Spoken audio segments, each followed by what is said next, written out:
சென்னையில் கடலில் பரவியுள்ள எண்ணெய் படலத்தால் கடல்வாழ் உயிரினங்களுக்கு பாதிப்பு இல்லை என முதலமைச்சர் ஓ பன்னீர்செல்வம் கூறியுள்ளார். சென்னையை அடுத்த எண்ணூரில் கடலில் கசிந்துள்ள எண்ணெய் படலத்தை அகற்றும் பணிகளை முதலமைச்சர் ஆய்வு செய்தார்.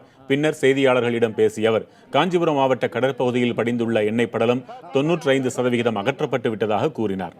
சென்னை கடற்பகுதியில் 98%, விபத்து நிகழ்ந்த திருவள்ளூர் மாவட்ட கடற்பகுதியில் 90% எண்ணெய் படலம் அகற்றப்பட்டுள்ளதாக பன்னீர்செல்வம் கூறியுள்ளார். எண்ணெய் படலத்தை அகற்றும் பணி ஒரு சில நாட்களில் நிறைவு பெறும் என்றும் அவர் தெரிவித்தார். மீன்களில் நச்சுப் பொருட்கள் கலக்கவில்லை என்று ஆய்வில் தெரிய வந்துள்ளதால் அதை உண்ணலாம் என்றும் அஞ்ச தேவையில்லை என்றும் முதலமைச்சர் கேட்டுக் கொண்டுள்ளார்.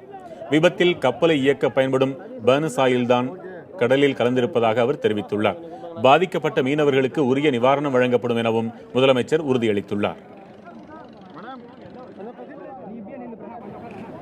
காஞ்சிபுரம் மாவட்டத்தில் ஏறக்குறைய 95% பணி முடித்துவிட்டது.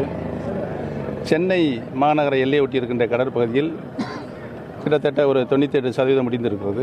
இப்பொழுது நம்முடைய திருவள்ளூர் மாவட்டத்தில் தான் இன்னும் ஒரு 10% பணி இருக்கிறது. இன்னும் 10% பணி இன்னும் ஒரு 2 தினங்களில் முடித்து முழுவதுமாக கச்சா எண்ணெய், கடலில் கலந்த கச்சா எண்ணெய் முழுமையாக அதை அகற்றுகின்ற பணி முழுமையாக முடியும். இந்த மீனை நாம் பல்வேறு ஆய்வுகளுக்கு உட்படுத்தப்பட்டு இது பொதுமக்கள் உண்ணுகின்ற அளவுக்கு அதனுடைய நச்சுத்தன்மை எதுவும் அந்த மீனில் இருக்கிறதா என்பதை பரிசோதனை செய்யப்பட்டிருக்கிறது. அந்த மாதிரியான பரிசோதனையில் மீனில் எந்தவித நச்சுப் பொருளும் கலக்கவில்லை என்ற ஆய்வில் தெரியப்படுத்துகிறது. ஆகவே யாருக்கும் எந்தவித அச்சமும் இதில் ஏற்படுவதற்கு வாய்ப்பு இல்லை என்பதை நான் தெரிவித்துக் கொள்ள கடமைப்பட்டிருக்கின்றேன்.